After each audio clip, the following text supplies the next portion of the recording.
In this video, I will be talking about ISI's traffic engineering shortcuts for IPv6.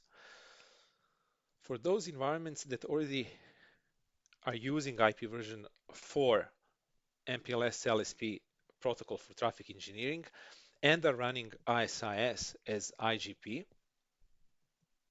we will see actually that it's very easy to using existing infrastructure and existing MPLS technology that it's relatively easy to send IP version 6 traffic over the same IP version 4 MPLS LSP paths.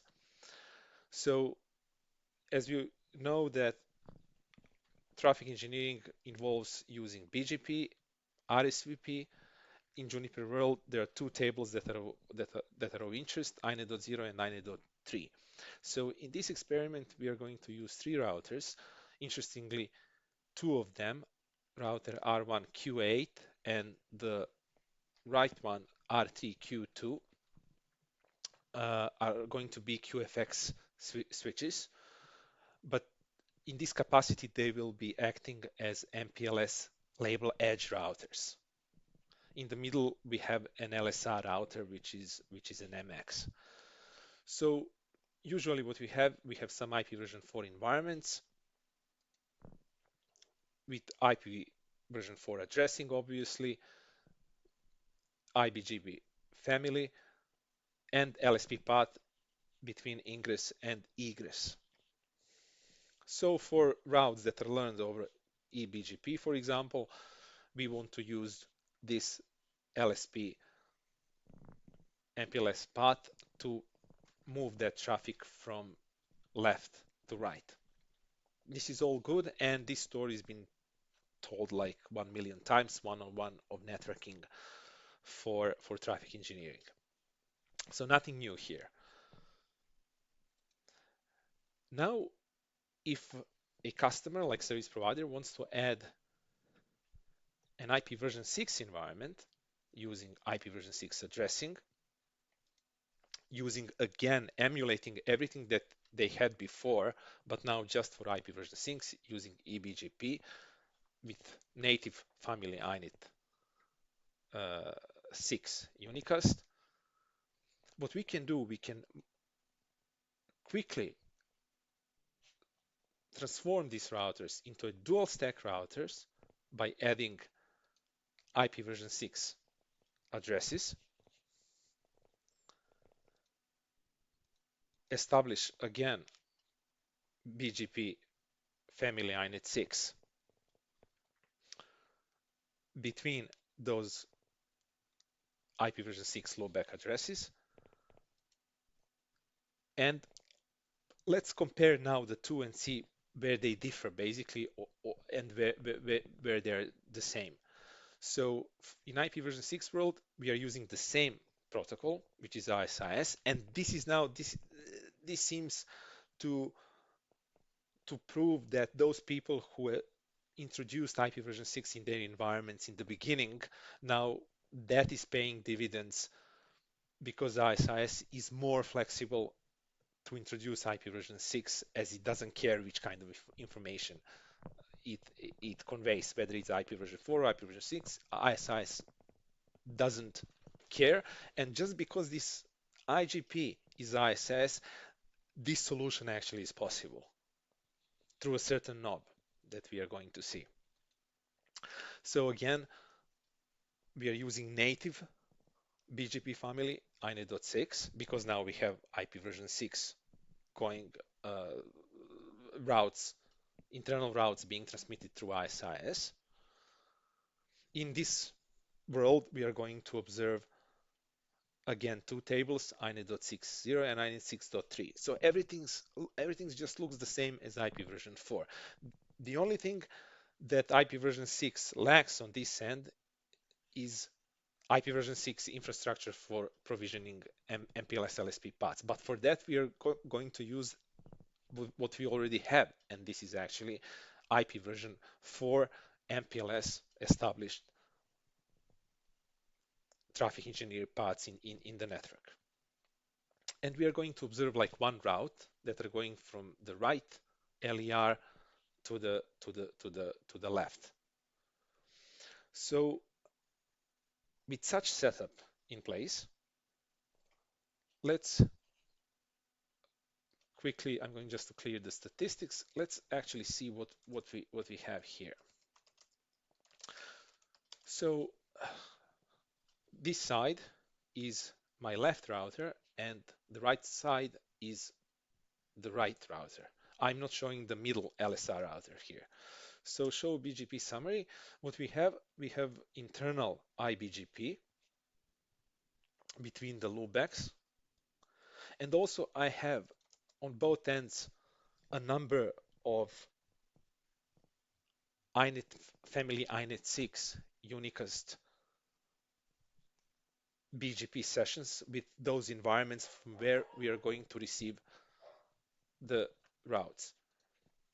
Also, the same is on the right hand side. What we are saying, we are going to observe a particular route. There is this route 3000. So let's find that route on the ingress router and see what happens. So inet 6.0, that route needs to live there. That is what we know. And I see I have a number of 3000 routes. So let's observe this one.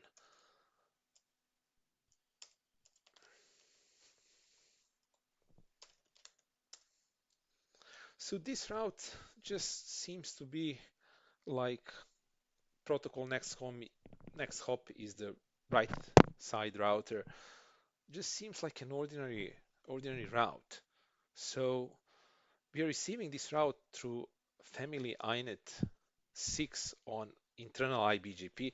Obviously, here what happened is this route has been first learned on RT router and then through IBGP has been learned on R1. And obviously next hop was changed. Next hop was changed to this address. So it's this completely the same setup as for IP version 4. There is absolutely nothing different, nothing different here. But when I send traffic to it, let me stop the traffic and start it again to concentrate actually on traffic. What I see is that I didn't mean to press apply traffic, so let's see, just let's wait for 5 seconds. Okay, so if I just start the traffic, and this is IP version 6 traffic, so I'm going from the left router to the right router, I see that nothing's been received. And let's see why is that. So for that, I need to go into INET 6.3 route because I want BGP to resolve this route through means of LSP. Because if I look my diagram, I see that I don't have actually INET 6 BGP sessions between R1 and R2 and R2 and R3. So R2 is basically just an LSR. So that this router cannot resolve this route. It is as simple as that. It is the same case in IP version 4. So basically, let me show INET 6.3 table, because that is the analog table to INET 3 table that we had before. And this table is empty. So now what we need to do for this to work, we need to implement traffic engineering shortcuts. And here's actually the stanza that we are going to add to protocol ISIS. And let's observe what happens when we do that. So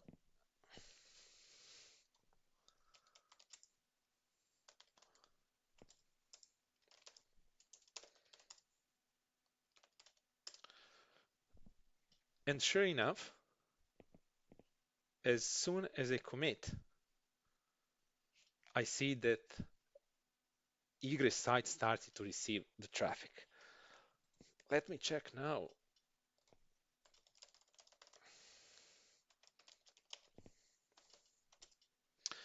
And this is much better because I can see that loopback address of the right-hand side router is resolved through label switched path. And if I look at my route from before, I see that this is protocol next hop, that this is the loopback address of the right-hand side router. So again, let's see what information is available now. So protocol next hop is the right-hand side router, egress point. But here what I can see when with the label operation, I see actually the two labels are being pushed. One is number 2 and the other is this transport label. So what's the purpose of label number 2? Let's see what RFC says about label number 2. A value of 2 represents the IP version 6 explicit null label. This label value is only legal at the bottom of the label stack. It indicates that the label stack must be popped and the forwarding of the packet must then be based on the IP version 6 header. So what that means is that once this route is resolved through protocol next hop that is loopback address of this router is going to push two labels. It's going to push label number 2 and the transport label. And that means that all the routers, because it's an explicit null label, that actually the last egress router is responsible for popping this label and doing IP version 6 lookup based on IP version 6 header of the packet. And that is the reason why now we have actually traffic that is that is able to be resolved properly, the routes that are being able to resolve, and flow of traffic is going end to end. So this is an interesting point here, this label number 2 that is being pushed as the bottom label. So for the last egress router to do an IP version 6 lookup, because that's the only router that knows about this route. Also for the end, I just need to say that this is not the 6PE solution, but it's a nice and very elegant solution for those light environments that need to provision traffic engineering for IP version 6 traffic and are using ISIS, because this would not be possible with OSPF. Just because we have ISIS, which is transparent for both IP version 4 and IP version 6, we are able to quickly emulate the complete IP version 4 setup that we have for traffic engineering and to move it into IP version 6 and keep actually almost everything the same that we have for IP version 4 setup. The only addition is that we turn these routers into dual stack routers. That means they carry both IP version 4 and IP version 6 addresses. Hope you find this useful and thank you for watching.